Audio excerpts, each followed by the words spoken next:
It's Friday. We're getting ready to do it, y'all. We got a fun one tonight. I'm not alone. You have to wait till the show starts to see what I mean. Concussion protocol is over. What next? The plot continues. The old man or the kid?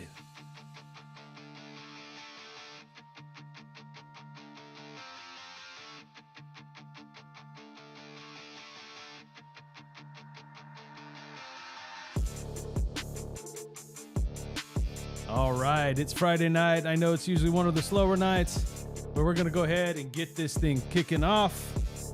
Welcome to another edition of Night of the Shield right here on the Las Vegas Raiders News Review, brought to you by Independently Blind Studios, where we educate, advocate, motivate, and inspire those who are going through sight loss.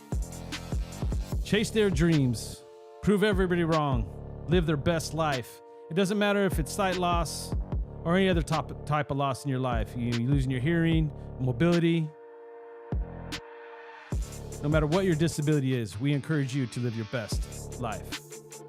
Welcome to Night of the Shield. Hit that subscribe button, that notification bell, and the like button. Speaking of Independently Blind Studios, I got a special guest with me tonight. I got my boy Kenny, all the way from San Jose, the other half of Independently Blind. What's up, Kent? What's going on, people? What's up, Raider Nation? How we doing tonight? So we sharing a mic because I didn't bring any mics from work, but it's all good. So it'll look a little funny, but it won't sound funny. All right. Ray Gonzalez is in the house. What's up, Ray? What's up, Raider Nation? Salute Dark. Oh, Dark's in here. Where did I miss Dark? Is Dark in here? I don't see Dark, Ray. What am I missing? Where's Dark at? Dark, if you're here, what's up, Dark? All right, man. Let's go ahead and jump into it. So, not too much to report tonight. We'll probably be on Sunday. I don't know if we'll necessarily be on tomorrow because I'll talk to you that a little bit more in depth at the end of the show. But we got something going on tomorrow that I will share with you guys and fill you in on. Ray Gonzalez, salute Kenny. He's saying salute Kenny. What's going on, good brother?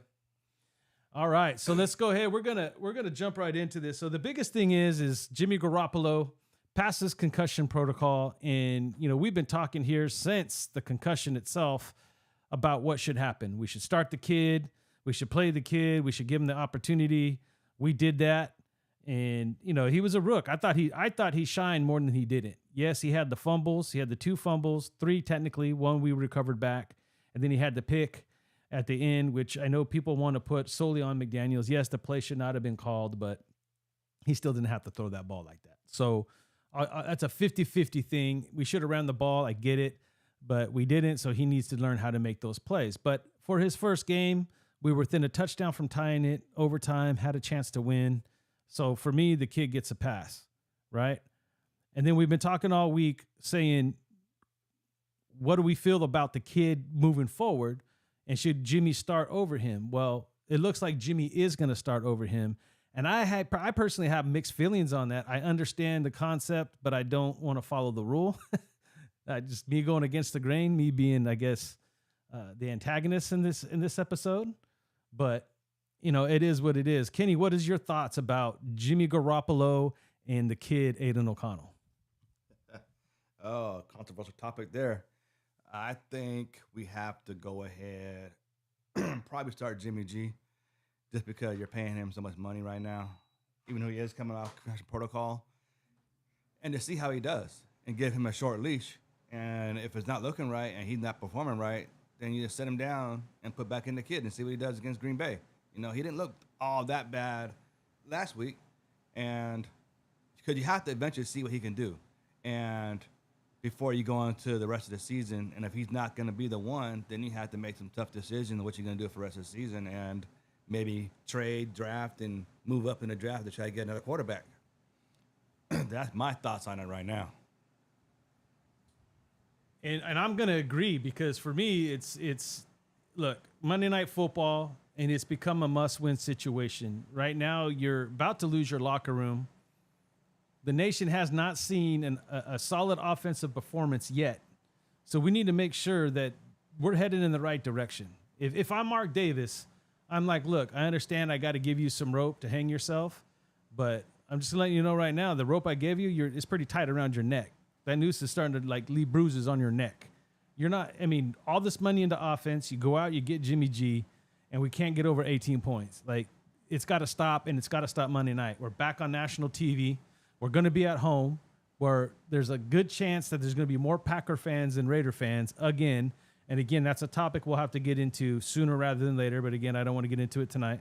Too much of a long conversation. That's a show in itself. But my biggest thing, okay, we started the kid. We had him inactive the first 3 games. Week 4, he gets the start. So automatically, in my mind, best case scenario, I need to see this kid as the number 2 quarterback heading into Monday night. That way, if Jimmy starts throwing picks, or Jimmy being Jimmy, we have the opportunity to pull him and put Aiden O'Connell in. Or if Jimmy goes down for any reason, because the Packers have a good defensive front, then we need to be able to put the kid in. Because at some point, that decision has to be made, because McDaniels is fighting for his reputation. Screw if he gets fired or not, right? If he gets fired, what happens? Has he made enough money? Is he tapping out? Is he leaving the NFL? Dave Ziegler's first shot at GM. I don't think he's done, but it's not easy just to leave and go get a GM job.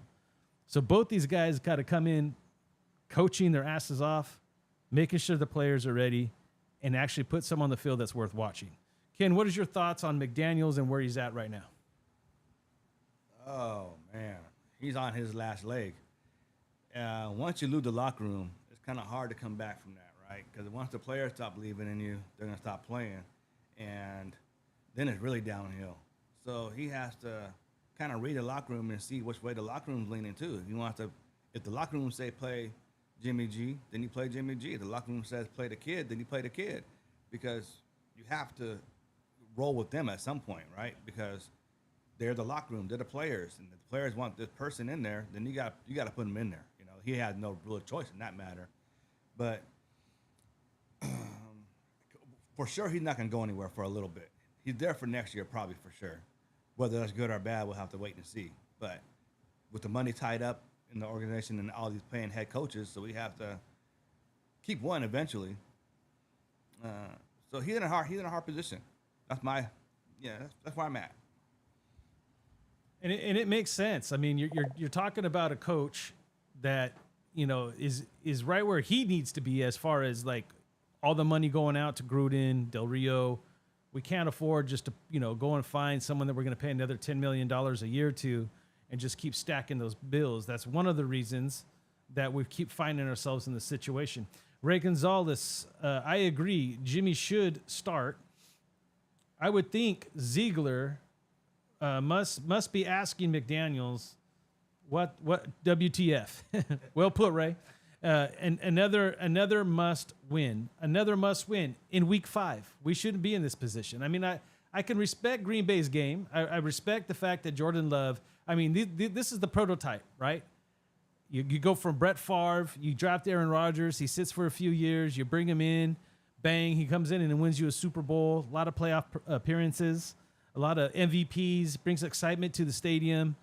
He starts to get a little long in the tooth, a little indecisive, you know, him and his psychedelics and all that stuff. But you already drafted Jordan Love, same concept. It's coming to the point now where Jordan Love's like, I want to play football. Like, let me play or let me go.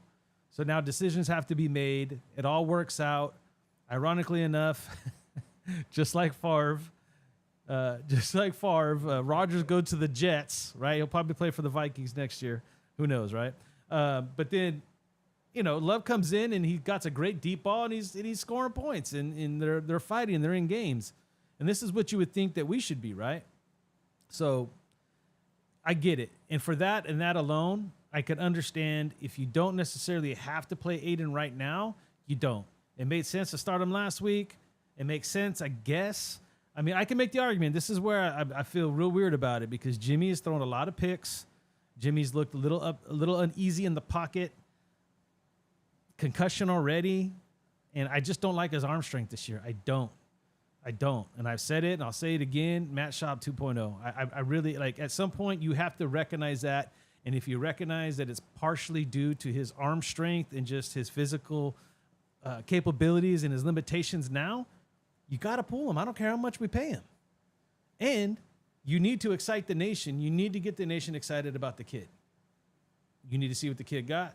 Then you need to go in the draft and handle business. So, if McDaniels is going to be here, and I know it won't be confirmed until it's confirmed. I mean, if the boat sinks, then you have to let him go and you have to find a way to make money. I said in the last show, you're Peyton Gruden, bring him back. You're already paying him. Not my first pick, but that's one way to save money. I'm just putting it out there. I put it out there last week, kind of like a troll job, but in reality, financially it would make sense, right? But you just got rid of all his dudes. I don't know, man. It's tough. It's tough, but looks like Adams is good to go. We knew he would be.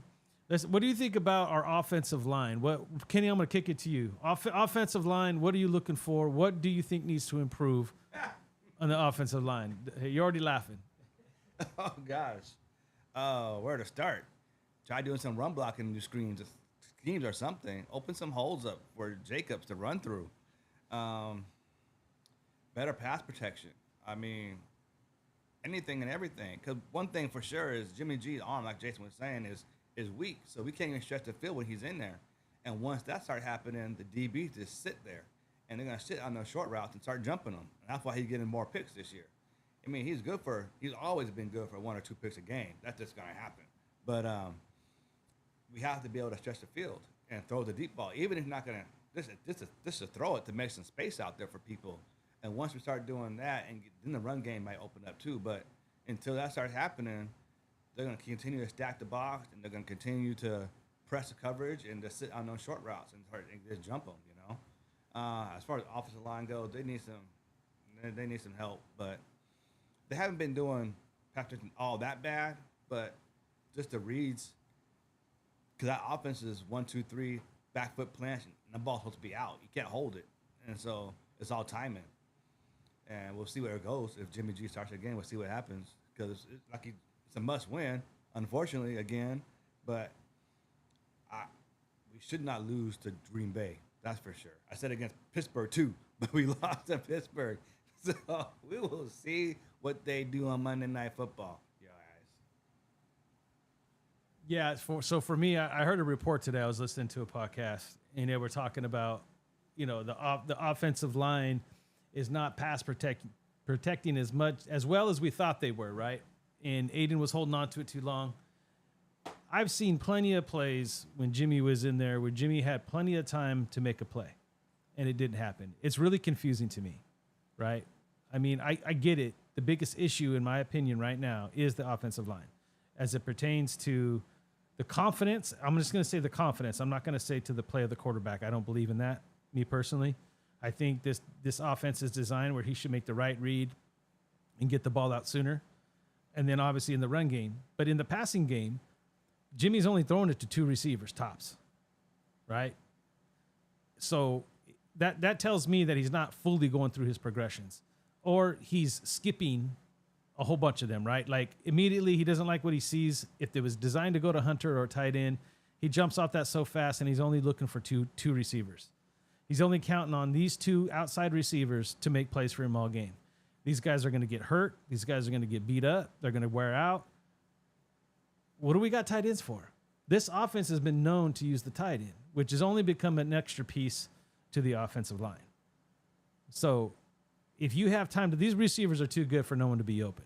Jimmy is not processing the plays, and he's not processing the field for whatever reason. And to throw an excuse out there for him, it really comes down to, I think, the complexity of the system itself, along with what he had learned in San Francisco with Shanahan, is confusing him. Derek talked about it last year. Jimmy kind of even mentioned it himself in training camp. So it is a real thing. So I don't care if he played under this system before. He hasn't played in a while. He literally played week after week in Shanahan's system way more than he operated McDaniel's system. So you're starting to see that. And then I just see O'Connell as someone who processes faster, more crisp. The ball comes out faster out of his hand. It comes out with velocity. He could throw the deep ball better. So I definitely have question marks moving into Monday night. And this offensive line, the thing that's bothering me is the run game. Jacobs have got a lot of slack. I hear people even saying that we should actually trade him at this point. I wouldn't. Again, before we make those decisions, let the kid play. That's all I'm saying. Just let the kid play. Let's see if he can open up the offense. See how that opens up the running game, But we know what we're going to get from our running game. We know our running backs. If the holes are there, you saw Jacobs. You see Jacobs still doing the same thing. He's usually breaking that first tackle unless the play gets totally blown up. But what do you think about the wide receivers, tight ends, Hunter Renfrow, Ken? What do you think's missing there, and what are you looking for each one of these guys to do this Monday night? That's a question mark. We don't know because for some reason Jimmy G don't have a connection with them or is not looking for them because they're not getting the touches that they should be. Our offense this year should not have been the problem. Instead of we were all worried about the defense. And for some reason right now the offense isn't clicking. And that's just a problem. We got to figure out why. As far as he only targets, it's like Adams or bust, right? He don't look for Hunter Renfrow. He don't look for the tight ends. He don't look for, and this offense, if you look at it back when the Patriots ran it, the slot receivers ate up half the field, and the tight ends ate up half the fields. Now we don't have Gronk or something like that, but that's what the offense is built off of, and they throw the outside receiver sometimes, but they have to use the tight end, have to start using the slot receivers more, and you have to look for them at least. I mean, that's just I don't like Jason was saying. I don't think he's reading the progressions as he should, and just moving off people too fast before they have a chance to even make a move or get open. Sometimes you gotta throw them open. That's the quarterback's job. So he has to start making those reads better. And even when the kid played, a whole lot more people caught the balls. Why is that? What happened there? Why is he moving progressions faster? Who knows, right? What they're seeing out there. And what he saw versus what Jimmy G saw. Or if they made it a little simpler when he was play calling, and that could be an issue too, where he had to just dumb it down a little bit before they can go ahead and process stuff a whole lot faster. Yeah, I think that'll help everybody play a little faster, but as long as we're not predictable, as long as he can change the way that it looks pre-snap, then I think we'll be okay there. I'm going to move for the defense. Enough of the offense. It seems like because of the quarterback situation, that's all we seem to talk about these days. But the defense, man, to me started. I mean, I'm not going to lie. You guys know I was pissed. These first two games, I just wasn't impressed. I expected more just because of the hype. I told you I drank the Kool-Aid. I had a Kool-Aid mustache for like 2 months. I couldn't get rid of it. That's how much I was drinking the Kool-Aid. And it was horrible, man. It became bitter. Like I forgot to put sugar in the Kool-Aid or something. It was just nasty. But lately, right, the last 2 weeks, you saw what this defense is capable of, and you're actually starting to see them play a little faster. And last week, once again, Patrick Graham made some adjustments, lined some people up. They started playing faster in the second half. They shut the Chargers out, didn't let them score a thing. And I've been saying it all year. I'm going to say it again. This offense is the reason we're going to win games. The defense's job is just to make stops. Yes, if turnovers help, right? Turnovers help. That's an issue. We're turning on the offensive side where we expect points to be scored and it to be a well-oiled machine. They're not moving the ball and they're turning the ball over. On the other side, they're actually now starting to make some stops, getting off the field, giving us an opportunity to create some separation. But it's the other side of the ball that's hurting us. And they're not getting any turnovers to help out the situation and change momentum. Man, it's a rough night out here in these streets, Ray. So, Ray, I thank you, man, for keeping us going tonight, dude. You're the only one here tonight, and we love you, brother. We appreciate you like no other. They need to hold on. Let me zoom it up a little bit more. They need to spread the ball to everyone. Fact. To get the defense confused a bit. 100%. It's too predictable. You know they're going to two receivers. Josh needs to get the ball in space if the blocking isn't there. And again, Ray, I'll ask you this, Ray. Do you think that these plays are not designed to do that right now? Do you think that these plays, and I'm being serious too. Do you think that these plays are designed not to go to Hunter, not to go to these tight ends, not to go to even Josh? I know they used Josh Jacobs a lot last week, but should we do more of that? I think the plays are designed for everybody to have an opportunity to touch the ball, right? It really comes to the quarterback, what he sees pre-snap, and then him going through his progressions. And I think that, so I don't think it's so much McDaniels as it is the quarterback, in my opinion. I'd love to hear what you have to say. Ooh, we got another commenter in the house. J-Dog 200. What's up, J-Dog? 209. Is it 209? 209. Hey, two blind guys. Hey, you got better vision than I do? Damn. Okay. Maybe you should start reading these things. Because I'm horrible. Today, Junior. They need to win. J-Dog, you couldn't have said that any better. It really shouldn't be a must-win game. And it's only a must-win game because you got to start winning the fan base back over. You got to start bringing hope back into the nation, into your players. He's really ready to lose this locker room, right? I mean, another poor offensive performance, I think this thing starts falling off the hinges, bro. Because that's where most of our prime players, I'm telling you, all the money's in the offense. Devontae Adams, Jacoby Myers, Josh Jacobs, and even a guy like Jimmy G. Like, for real. Public enemy number one's here. What's up, public enemy number one? Honestly, I just want us to what? Go ahead. Go ahead and read it. Put me on the spot like this, huh, Jason? Okay. Yeah. I got to read tonight. Honestly, I just want us to tank, to get rid of McDaniels and draft Caleb Williams. Uh-oh. Hey, I'm going to be honest. He did read it better than I did. He did. Just to let you guys know, Kenny's legally blind too. He's working off one eye and narrow vision. So it's a battle to see which one of us can do this better. But yeah, the Caleb Williams talk continues. In fact, you guys have been talking so much about Caleb Williams. Yesterday at work, I decided I'm going to pull up some highlights from this season. And the only thing that came up was week 1. Holy crap, dude. I get why people love Caleb Williams. You're seeing what this guy's doing in USC, and I get it. But, it's a long shot. I'm just going to tell you it's a long shot. It's looking like the Bears are probably going to be competing for that number 1 pick with who knows who else, and they're definitely going to be quarterback hungry. Our best bet is for Caleb to hold his ground because Caleb Williams is already saying he only wants to play for certain, like 4 or 5 teams he mentioned. It was us, the Niners, the Vikings, and I'm trying to think of who else. He mentioned a couple other teams, but most of those teams already have their quarterback. So if he plays hardball, that's only going to help us, man, in the long run. Oh, we're starting to heat up here. D. Nightwalker in the house.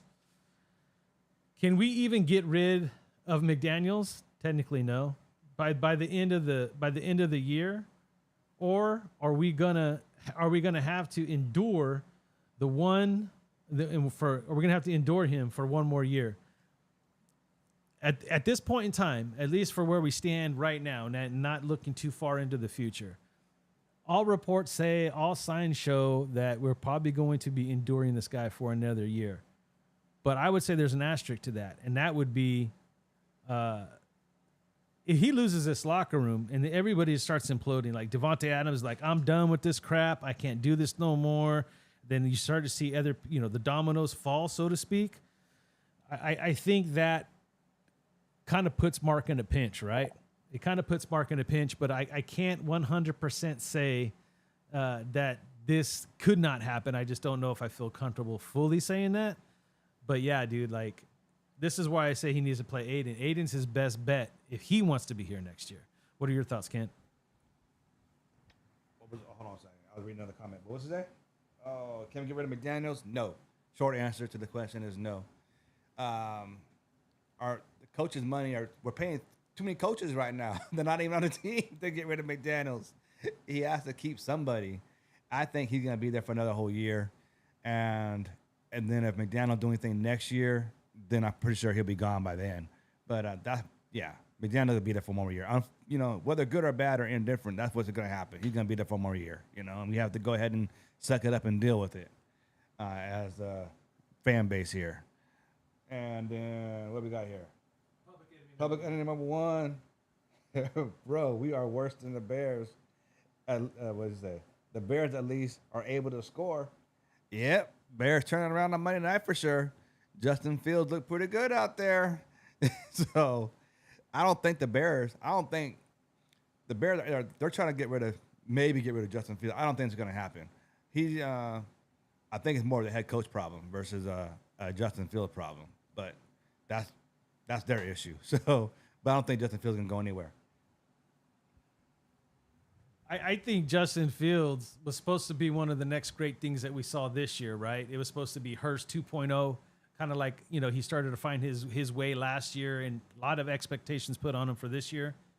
I'm hoping that he turns it around for that organization. I can tell you that.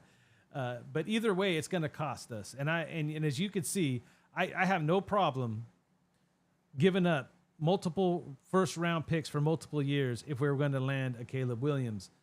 But again, does this organization, does this regime do that? If that's the case, I'd say play Jimmy until he falls off. If that's the plan. If the plan is to go, I know Drake May. People were talking about Drake May too as a possibility, like a 1 and 2 type thing. Again, I haven't looked up Drake May. That'll be my next little study. And something tells me I'm going to have to start getting ready more and looking more into the future than this year. And I might actually have to start trying to make some time for some college football, but it's not that easy. I'm too busy. D. Nightwalker, I still remember when Jamarcus Russell was the smart pick. Yeah, we'll talk about that too, because that kind of ties in well. And everyone said it was the Raiders. Wait, hold on. Everyone said it was the first good pick the Raiders did that decade. There are no guarantees. And in fact, one of the things that I hate and I've been guilty of it myself, so I'm being a bit hypocritical here, but I hate when we try to watch a player coming out of college, coming into the draft, watching all the highlights, listening to all the reports, and we start comparing him to something else in the NFL, right? People already started doing that with Aiden O'Connell, saying that he's Brady. They see a little Brady in him. And it's easy for me to say that and be okay with that if you say it right. He's not Tom Brady. He's not gonna have that swag he don't have that swag like Tom does.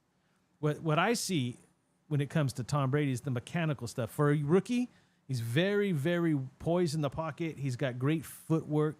The ball comes out of his hand quick. That doesn't make him Tom Brady, though, right? So we can't continue to drink the Kool-Aid and think, well, Aiden looked pretty good and he seemed a little bit more lively than Jimmy G. So Aiden's my quarterback, and I get what you're saying. And when it came to Jamarcus, they said they haven't seen anything like it since John Elway. Yeah, I'll say it again. Haven't seen anything like it since John Elway. And if you all know the story, Al was all over John. John wanted to be a Raider. There's the league that blocked that from happening, and John ended up having to stay in Denver. And we all know the story on that, right?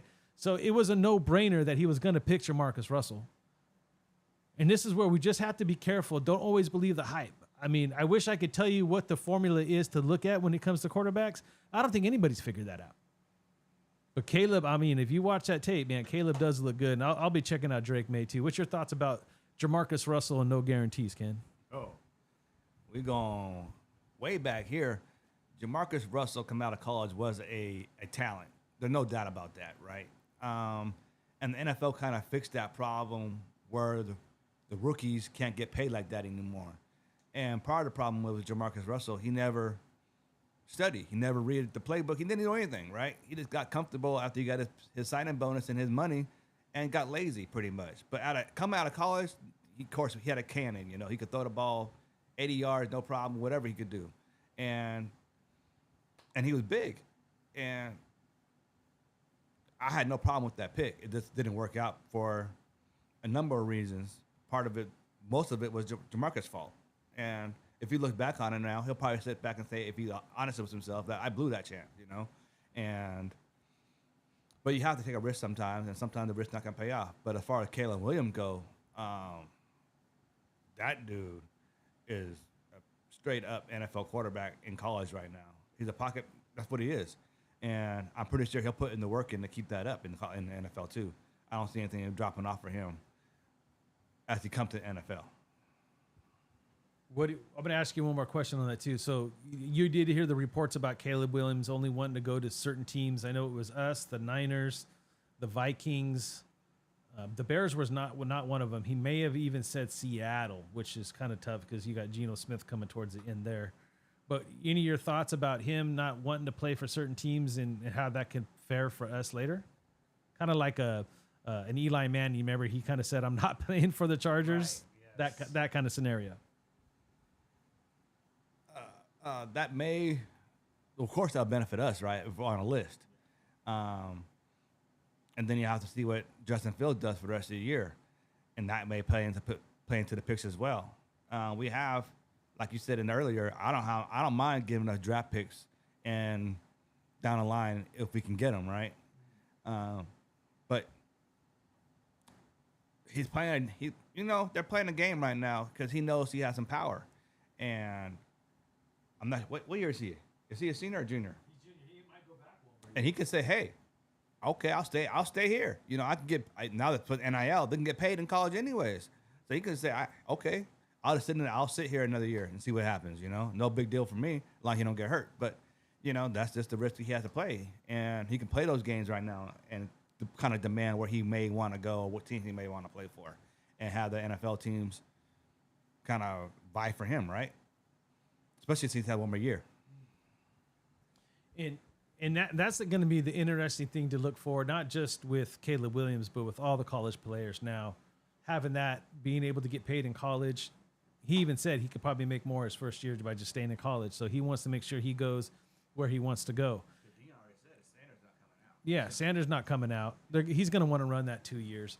So here's the other thing to that too, right? Because we kind of got off track. I know we're supposed to be doing the Monday night, but this ties into what we've been talking about. It's been quarterback almost like every show. But I think it's the key because we all know it's the catalyst of your football team, regardless of how good or bad your defense is going to be. Yes, you need pass rushers, you need middle linebacker, you need defensive tackles. You know, you need a quarterback that centers your team and gives it just everything starts from the quarterback for whatever reason. It's been like that since I was a kid. That's the one thing in football that hasn't changed. Maybe the style of how they play has changed, but you always need that QB. And I will say, I don't know if I feel that vibe yet from Aiden. I'm just going to be honest. You guys hear me talk about it all the time. I want the kid to play because of that.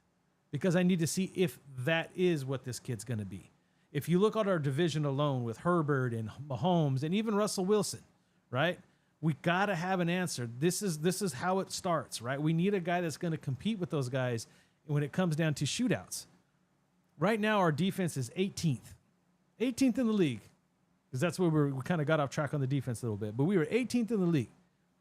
This is what we talked about before the season started. That's all we needed. In between 15 and 20, we got a shot.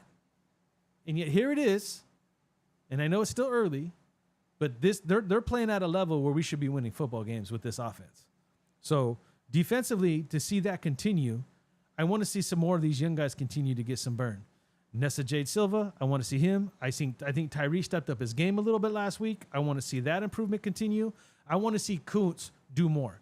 I know everybody's talking up Kuntz, but if you got Max Crosby getting triple team, I do expect a little bit more from Kuntz. I want to see, Hobbs is out. David Long's a little beat up. Who's going to play that slot? I think the safeties played better last year, and Jordan Love likes to go up top. So these safeties got to be on their game. And I'm still going to stand by the linebackers. I think the linebackers have been one of the most impressive things I've seen. Diablo is playing out of his mind. Your quick thoughts on D? Our defense. Oh, let's see here.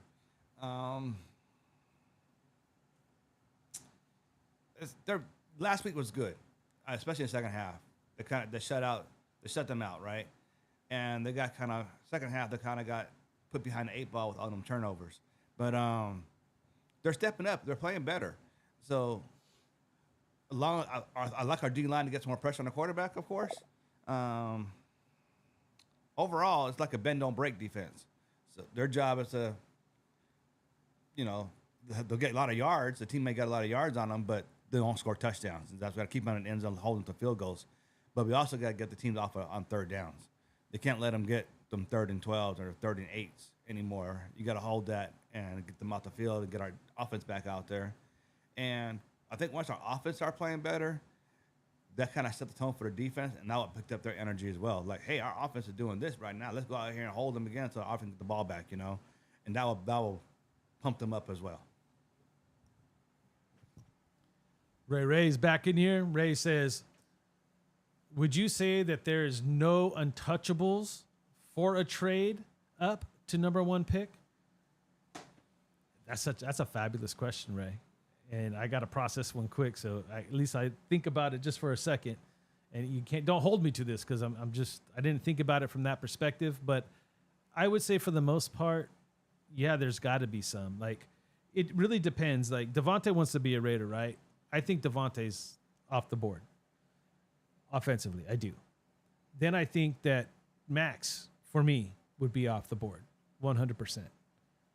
After that, dude, I'd throw Jacobs in there, sign and trade deal, try to franchise tag him. Do whatever you have to do to kind of use that as both keep him or lose him type deal. Maybe somebody out there would want Aiden. Again, I mean, do we have that type of value? Would we give him Nate Hobbs? Yeah, why not? But think about it though. Just think about it. Outside of Max and Devontae, what would be our big trading power there? I think those are the only two. Because remember, Jacob's contract's running out. So we would have to try to get something that would be tradable in the future. That means you're already thinking about that. You're already kind of playing your hand out if you do anything early with Jacobs, in my opinion. So as far as untouchables, when it comes to what are we willing to give up, I've seen so many teams do it. And I think from what I've seen on tape, and I got to follow it more and dig more into this, Ray, because I'm not going to be like everybody else and start throwing all my cards on the table for Caleb Williams. What I saw blew my mind. I want to check out Drake May, but this is why I need Aiden to play. Because if Aiden doesn't show me that he could be that guy, and even at this point, I'm really scared that McDaniels is just not the guy, even if we have to go another year. So it's like, damn. I mean, I think it would pay big dividends for us to go get a guy like Caleb. What I saw, if what I saw is who this kid is and what this kid's going to be in the NFL, he's exactly what we need to go against Herbert and Mahomes every year. That's not saying it's going to be reality. We just talked about the Jamarcus Russell debacle. But, yeah, Ray, I mean, at some point, you have to go all in. And it always seems to be the quarterback's the hardest one to get. So I feel sorry for Mark Davis, and I'm going to kick it back to Kenny on this one, too. I'm going to make my statement. You tell me, because I know Mark Davis getting a lot of heat, dude, a lot of heat.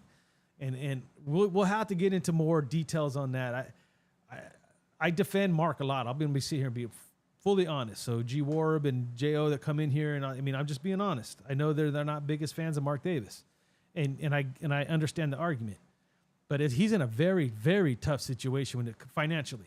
We're complaining about money for price of tickets. We're complaining about what it costs to park, and then but he's paying all these guys, and it's his fault. Trust me, I know it's his fault. But we want it to get better, but yet we want to create more of a problem. He has to make a decision, right? Like, McDaniel's a third year. And if so, I mean, Mark, if you watch this, Mark, I'm gonna propose this to you, and I'm gonna kick it back to Kenny real quick. If you keep McDaniel's a third year, you might really want to think about saying you could keep your job, but you go give me one of those shiny new toys in the first round, because if I don't keep you, I got to have something enticing to look forward to the future. So again, that question's all answered by number 4, Aiden O'Connell. That's crazy, right? Any untouchables for the first round pick? Number 1 overall pick, should say. I would say, in my opinion, only Adams. Anybody else is up for fair game. And for me, just because, like Jason was saying, the quarterback is the most important position. Once you have that set, everything else kind of falls into place. Look at Houston. The Texans, horrible last year. All of a sudden this year they got a quarterback, and they're playing pretty good, you know? And that should be us right now with the offense that we have. But for the question is, any untouchables, it's only going to be Adams for me. And that's a question if he wants to stay or not, you know, because they're both talking. Adam and Jake are talking a lot right now. They're not happy. And I don't know what will make them happy. Winning for sure, but also seeing some stability in the quarterback area and playing better will make them happy. And as far as McDaniels go, you know, I don't know about him. He made this be a great OC, and that's all he can really do. Maybe he's not made out to be a head coach, but that's a topic that we can cover later on. But for right now, yeah, for me, it's only going to be Adams, untouchable. Anybody on defense can go. Yeah, I mean, I agree. Like, at some point, you can put all this money into these players, but what is that really gonna do if you don't have no one to throw it to Adams? Jacoby Myers ain't going anywhere. He's probably almost a team casualty if McDaniels goes.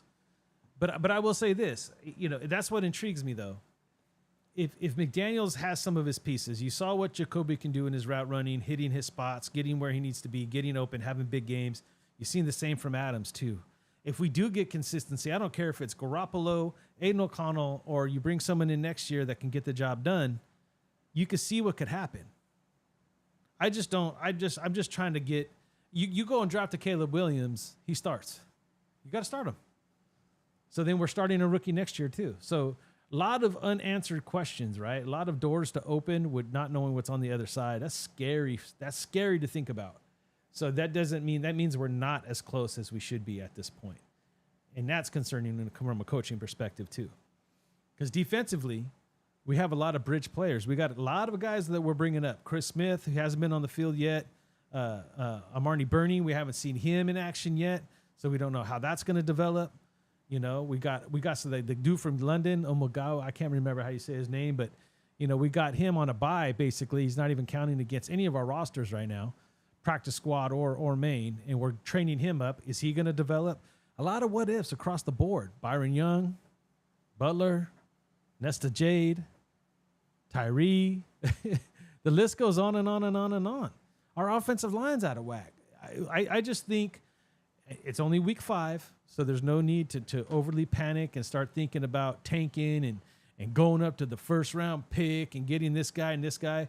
At this point, I just want to look forward and say, keep doing what you're doing defensively. Hope that these young guys actually start stepping up by midseason and make it a big difference because they're holding it down now. It means we can only get better if they start producing. And McDaniels needs to get the quarterback right. I don't care who it is. And at some point, you gotta be strong enough to pull that card. D. Nightwalker. Mark might be keeping McDaniels.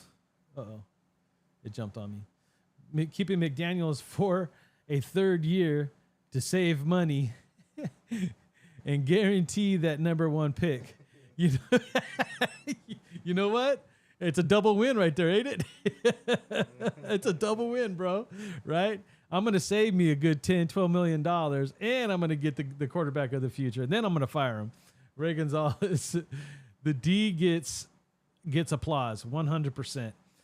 For the performance, for the performance they had to watch out for their performance. They have to watch out. Okay, 2020 back there. I'm going to call you 2020. That's what you're going to be. To watch out for the deep ball. Yep, because from Love, because Love can throw that nice deep ball. He's got 9 of them already.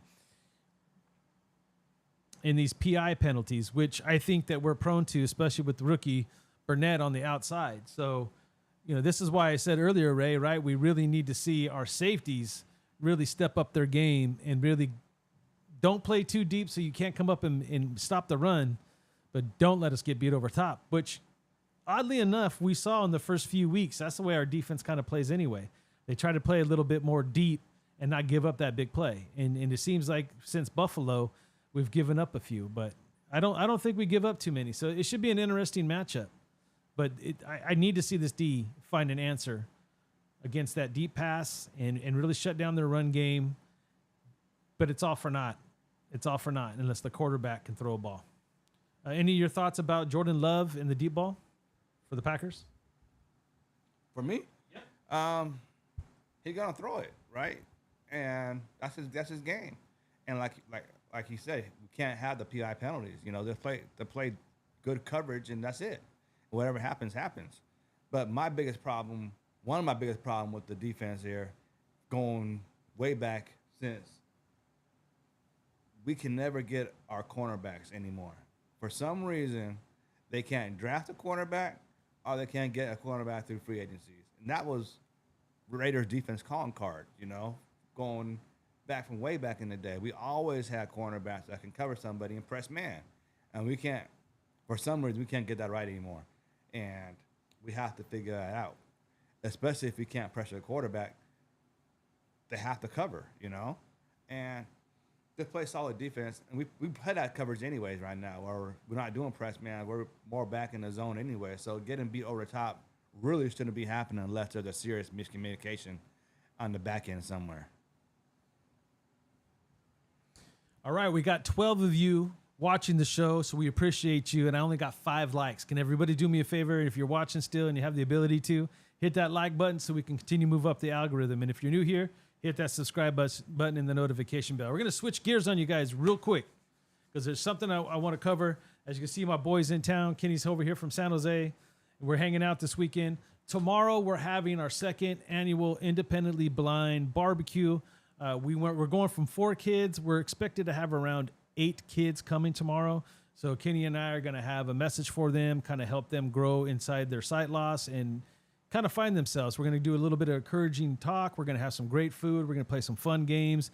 We got a lot of stuff planned for these kids tomorrow. And I just want to continue to share that with you guys because it's something that we're extremely passionate about, something that we obviously deal with when it comes to sight loss and keeping ourselves motivated and staying active. You know that I've been talking about my Florida trip. Kenny's going with me, so me and Kenny are going to be doing this Florida trip. So we just got a lot of things that we're working on that's secondary to Raider football that we're passionate about. So I just want to share that with you guys because at some point I want to try to combine the two, meaning I want to really support these kids and give them an opportunity I didn't have when I was in high school.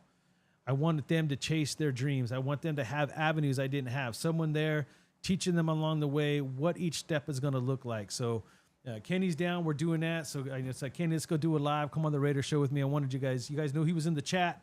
I want to introduce you to him in person. And Kenny, go ahead and talk a little bit about your feelings about Independently Blind and where we're trying to take it for these kids. As far as this aspect of Independently Blind, Jason gave me his sob story saying, you need to come down for the mentor program. I can't do it by myself. You're not doing anything. Like, okay, I took my break from my training for my marathon, so I'm training for New York City Marathon. But no, in all seriousness, we're here giving back to the young people, We're trying to make an impact on their lives and trying to impart the wisdom that we have, and the troubles that we already went through so they don't go through the same pitfalls, And like you said, we're going from 4 to 8 and hopefully 8 to 12 and keep growing from there to there and just keep recruiting getting these young people together in their own little inner circle so they can have a community through themselves as well so they can balance the problems they have against each other and eventually take them out on group outings and stuff like that. That's our goal here, is to get them active, get them motivated.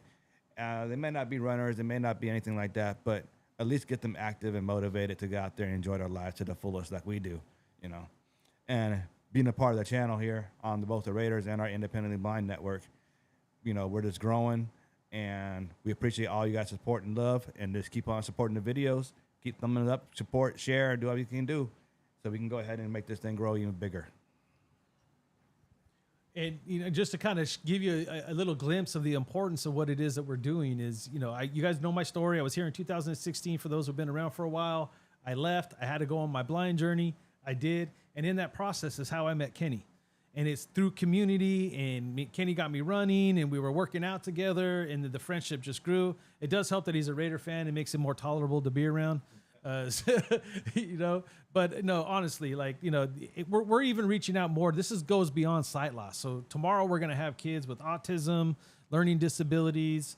I don't know if I had one girl that I met that has spina bifida. She's in a wheelchair. I don't know if she's going to make it tomorrow, but these are the types of people we're trying to impact. We're reaching out even beyond. Right now it's independently blind. We might end up having to change it to independently disabled. I have no idea the rate this is going. All I know is that I wouldn't be where I'm at. I wouldn't be back in here talking Raiders if it wasn't for a community that supported me and gave me the tools to even do a live show like I'm doing tonight. I've shared my screen with y'all before and how I read these comments.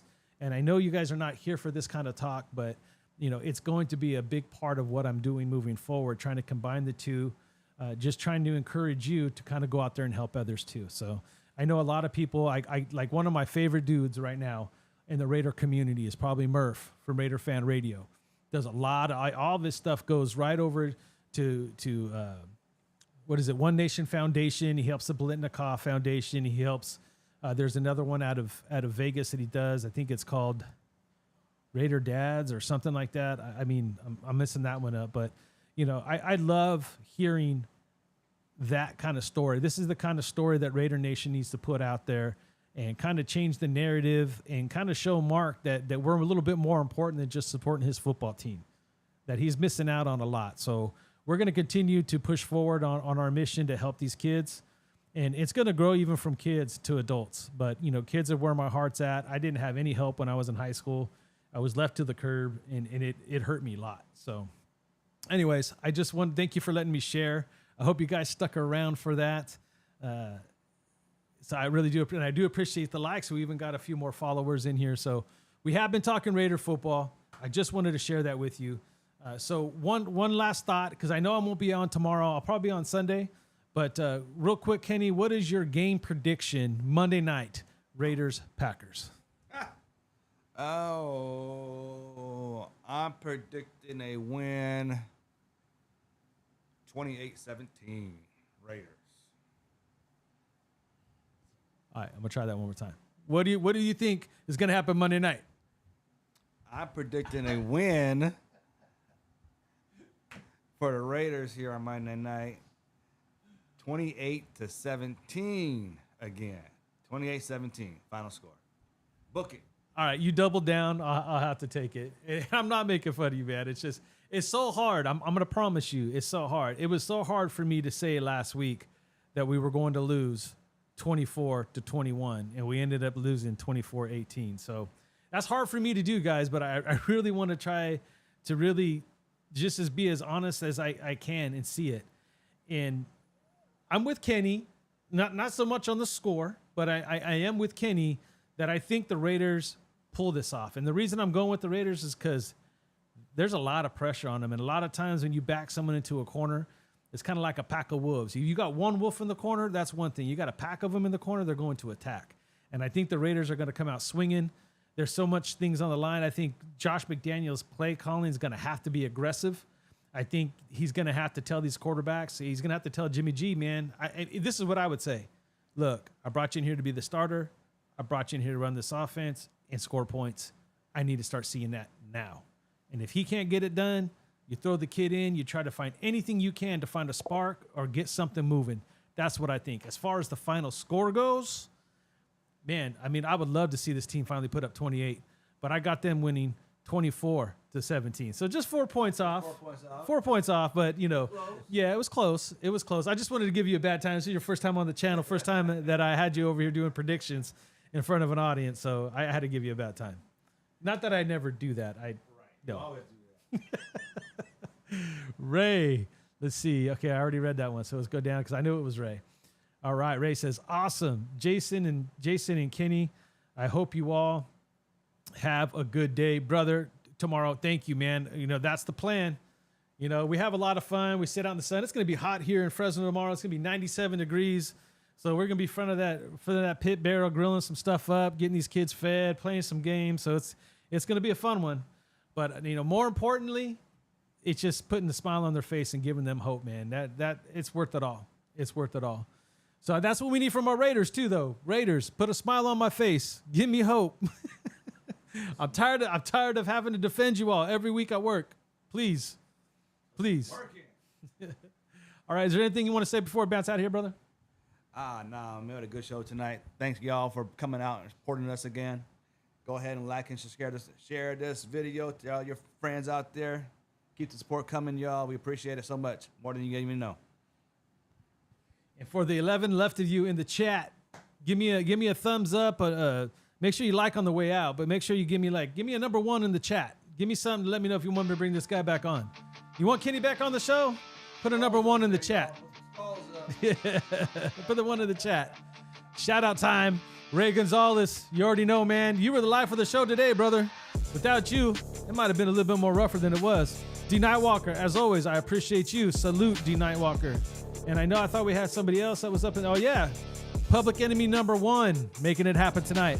Appreciate you. J-Dog 209, Modesto, Stockton, Sacramento. Peace out. Appreciate you. All right, what else we got in here?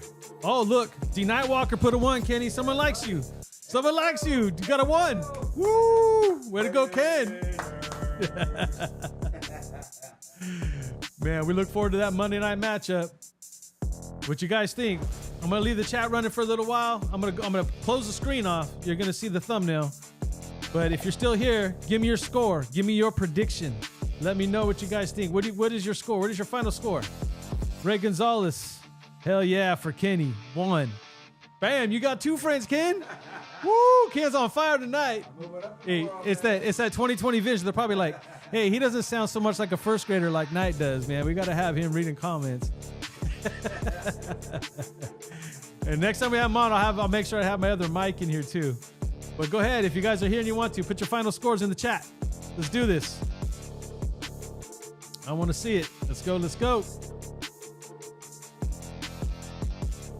We appreciate everybody that came out tonight. Remember, all your support helps support people that are dealing with loss in their life, whether it's mobility loss, sight loss, hearing loss. Independently Blind is the channel. You can check us out there too. We'll be putting up some videos and stuff over there from this weekend. I'm sorry, sometime next week. We already got some podcasts and stuff up there. We always do some different type of adventures. But thank you. We appreciate everybody who make it here tonight. I know Just Win Baby's on right now. The Just Win Baby podcast is on. I saw them on when I got live, but this is the only time slot I had to do it. So me and Kenny jumped on anyway, but I appreciate you guys for being here. Much love, much respect. Take care of yourselves and each other.